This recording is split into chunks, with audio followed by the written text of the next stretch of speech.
Kaisar Agung Seni Bela Diri Bab 753. Puncak Kesempurnaan. Itu tidak mungkin. Ketua Paviliun Tianlu memandangi slip giok di tangannya dengan ekspresi tidak percaya. Bagaimana Ji Xiaozi bisa masuk ke dalam alam suci abadi? Dia tahu bahwa setiap dunia besar hanya dapat mengirim maksimal 10 orang ke dalam alam suci abadi itu. Jumlah ini adalah batas mutlak yang telah ditentukan melalui berbagai eksperimen dan kalkulasi. Bahkan War Sky Emperor Sek, dengan pengaruh seorang kaisar agung, hanya mampu mengirimkan satu kaisar dewa, dan tidak mungkin melebihi 10 orang. Jika seseorang mencoba menyembunyikan individu tambahan dalam artefak atau dunia kecil khusus, mereka akan segera dikeluarkan selama proses teleportasi. Bahkan ada kemungkinan mereka akan dihukum oleh hukum alam suci abadi, menyebabkan teleportasi gagal. Meskipun hampir mustahil, Ketua Paviliun Tianlu menyadari ada satu cara untuk membawa seseorang ke dalam, yaitu melalui dunia internal. Namun, dunia internal yang dimiliki kebanyakan kultivator tidaklah sempurna. Dunia itu tidak dapat menampung makhluk hidup, apalagi seorang petarung. Hanya dunia internal sempurna, seperti yang dikisahkan dalam legenda, yang dapat melakukannya. Dunia sempurna ini memiliki hukum alam yang lengkap, hampir tidak berbeda dari dunia nyata kecuali dalam tingkatannya. Namun, bagi seorang kultivator, hampir mustahil untuk mempelajari semua hukum. Bahkan Kaisar Agung, yang mendominasi angkasa, hanya mendalami satu atau beberapa hukum. Karena itu, dunia internal sempurna tetap menjadi legenda, lebih banyak dianggap sebagai konsep teoritis daripada kenyataan. Namun sekarang, Ji Xiaozi muncul di alam suci abadi. Ketua Paviliun Tianlu tidak bisa menahan diri untuk bertanya-tanya, mungkinkah seseorang telah berhasil menciptakan dunia internal sempurna dan membawa dia masuk? Paling mencurigakan adalah Luo Xiu, murid Ji Xuankong, satu-satunya dari 10 jenius yang kembali hidup-hidup dari alam suci abadi. Bahkan, Ketua Paviliun Tianlu yakin bahwa sosok berjubah hitam dalam deskripsi slip giok itu adalah Luo Xiu. Ternyata dia menyembunyikan semuanya begitu dalam. Ekspresi Ketua Paviliun Tianlu menjadi suram. Dia merasa seperti seorang bodoh, sepenuhnya dipermainkan oleh Ji Xuankong dan muridnya. Bahkan, bukan hanya dia yang dipermainkan, tetapi juga para tetua dari sekte suci lainnya. Pikiran pertama yang melintas di benaknya adalah mengirim orang untuk melacak Ji Xuankong dan Luo Xiu. Jika Luo Xiu benar-benar berjubah hitam itu, maka dia pasti memiliki setidaknya 2 artefak legendaris dari alam suci abadi. Artefak-artefak itu, yang bahkan membuat Kaisar Agung tergiur, bisa menjadi kunci bagi Ketua Paviliun Tianlu untuk melampaui kompetitor terkuatnya, menjadi Kaisar Agung kedua dari dunia besar Tianlu. Namun, sebagai pemimpin sekte besar, dia tahu bahwa keinginan semata tidak cukup. Ji Xuankong, dengan hukum kehidupan yang dia pelajari, adalah seorang ahli dalam pertahanan dan penyembuhan. Membunuhnya akan membutuhkan kekuatan yang benar-benar luar biasa. Jika aku bertindak terlalu lambat, informasi ini akan menyebar, dan peluangku akan hilang. Setelah merenung beberapa saat, tatapan Ketua Paviliun Tianlu berubah menjadi tegas. Dia melangkah keluar dari aula, berubah menjadi cahaya panjang yang melesat menuju cakrawala. Boom! Di bintang Tianlu, menara Pil Xuankong dilanda gelombang hukum yang luar biasa, hancur menjadi reruntuhan dalam sekejap. Keributan besar ini menarik perhatian semua kultivator di kota itu. Tatapan dan kesadaran spiritual mengarah ke langit tinggi, di mana 3 sosok berdiri, memancarkan tekanan yang tak tertandingi. Mereka adalah para kaisar dewa. Di langit tinggi itu, ketiga sosok itu berdiri dengan aura yang begitu menekan, hingga para pengamat tidak berani menatap langsung. Di tengah 3 sosok yang berdiri di langit, salah satunya adalah Ketua Paviliun Tianlu, orang terkuat di dunia besar Tianlu. Di kedua sisinya berdiri Kaisar Dewa Tua dari Sekte Abadi Tianyun dan Patriark Keluarga Duanmu.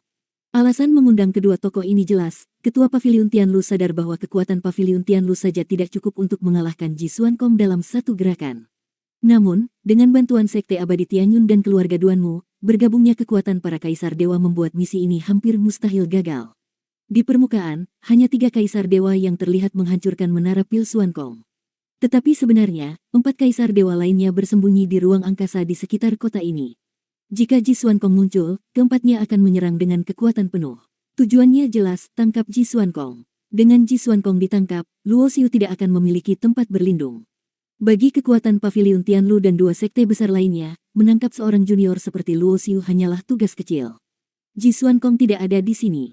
Menara Pil Xuankong telah dihancurkan menjadi reruntuhan, tetapi tidak ada jejak aura Ji Xuankong. Patriark Duanmu, yang tidak mau menyerah, menyebarkan kesadarannya ke seluruh kota, tetapi tetap tidak menemukan petunjuk apapun. Menurut informasi yang kami miliki, setelah mereka kembali dari alam suci abadi, Ji Xuankong dan murid-muridnya kembali ke sini. Luo Xiu dan Ji Xiaozi pergi ke bintang Jin Hao, tetapi Ji Xuankong tidak ada di tempat ini. Apakah mereka sudah mempersiapkan ini sebelumnya? Ketiga kaisar dewa saling bertukar pandang, wajah mereka menjadi sangat suram. Mereka tidak berani meremehkan Ji Xuankong.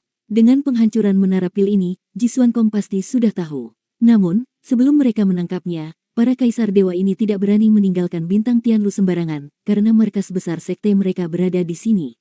Sementara itu, beberapa tetua tingkat kaisar dewa telah dikirim ke Jin Hao Star untuk menangkap Luo Xiu dan Ji Xiaozi. Dengan kekuatan mereka, menangkap dua junior ini seharusnya bukan masalah. Sementara itu, di kedalaman pegunungan angin terbelah, hukum angin dan petir yang mengelilingi Luo Xiu telah mencapai tingkat kekuatan yang setara dengan tahap ketujuh. Hukum tingkat ketujuh ini cukup untuk merobek seorang kaisar dewa akhir menjadi serpihan. Namun, Luo Xiu terus bertahan di tengah badai ganas ini. Transformasi tubuh melalui kehancuran dan kebangkitan memerlukan kondisi ekstrim. Tidak ada cara untuk menggunakan perlindungan atau teknik apapun, tubuh harus dihancurkan hingga batasnya untuk memicu potensi penuhnya dan mencapai kebangkitan. Selama waktu ini, Ji Xiaozi juga melatih hukum ruangnya di pegunungan angin terbelah. Sekarang, bahkan di tengah hukum angin dan petir yang ganas, dia mampu menggunakan hukum ruang dengan cerdik untuk meminimalkan pengaruhnya. Sementara itu, Qi Yurong dan Ning Hanyu telah sadar dari pingsan. Di bawah perlindungan hukum kehidupan Luo Xiu, mereka tidak perlu khawatir tentang keselamatan mereka. Dalam lingkungan yang keras ini, kekuatan mereka terus meningkat. 18 titik tubuh terbuka. Hari itu, hukum yang sangat kuat meledak di kedalaman pegunungan angin terbelah. Sebuah fenomena luar biasa muncul, sebuah pemandangan bintang yang megah dengan 36 bintang di atas dan 36 bintang di bawah mengelilingi siklus reinkarnasi kuno. Itu seolah-olah siklus reinkarnasi alam semesta purba muncul kembali. Fenomena ini menunjukkan bahwa Luo Xiu telah mencapai puncak kesempurnaan dalam kitab suci Dao Surga Samudera Bintang dan misteri teknik akupuntur di tingkat Dewa Langit. Dengan kekuatan dunia dari 36 titik tubuh yang menopang tubuhnya, Luo Xiu merasa setiap gerakannya memiliki kekuatan yang sebanding dengan Kaisar Dewa Akhir. Tubuh fisiknya sekarang bisa menahan serangan senjata tingkat tinggi Kaisar Dewa tanpa cedera. Jika dia membakar darah esensinya, kekuatannya dapat meningkat 2 kali lipat, memungkinkan dia untuk mengancam bahkan setengah langkah Kaisar Dewa. Puncak Dewa Langit, sering disebut setengah langkah Dewa Raja, berada 2 tingkat di bawah setengah langkah Kaisar Dewa. Sebelumnya, Luo Xiu mampu melawan musuh yang 1 tingkat lebih tinggi. Namun, kini dia bisa melawan lawan yang 2 tingkat lebih tinggi. Ini adalah pencapaian luar biasa. Namun, Luo Xiu tidak menjadi sombong. Dia tahu bahwa di alam semesta 3000 dunia, seni bela diri masih tergolong rendah. Di 8 alam tertinggi, kekuatannya saat ini hanya setara dengan tingkat 3 Dewa Iblis. Di 8 alam tertinggi, Dewa Iblis tingkat 6 adalah Kaisar Agung, dan dia masih jauh dari tingkat itu. Saat Luo Xiu selesai memperkuat tubuhnya, dia menerima pesan melalui slip giok dari gurunya, Ji Xuankong. Ketua Paviliun Tianlu, Patriark Tianyun, dan Patriark Duanmu telah bergerak.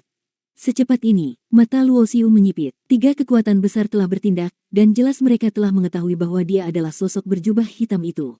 Identitasnya terungkap lebih cepat dari yang dia duga. Bersambung.